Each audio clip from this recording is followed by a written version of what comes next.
Nous entendons parler de la Corée dans l'école française en tout cas pour deux raisons. La première est l'invasion de la Corée par le Japon et la deuxième est la guerre de Corée tout simplement.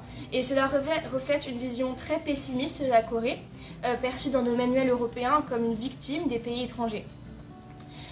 Donc la marche du 1er mars 1919 reflète le désir d'indépendance des Coréens contre l'occupation japonaise et comment 2 millions de Coréens, incluant des adolescents, se sont battus pour l'indépendance et ont été fortement réprimés, mais cela a permis à la Corée de se faire entendre sur une place mondiale et dans les journaux mondiaux.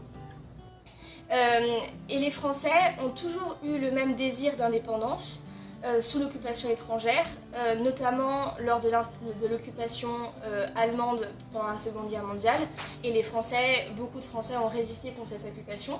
Et donc on peut voir que ces deux pays ont des fortes envies d'indépendance et que la Corée s'est fortement battue pour ça. Et c'est ainsi que c'est grâce à cette marche du 1er mars 1919 que la Corée a été construite comme on la connaît aujourd'hui.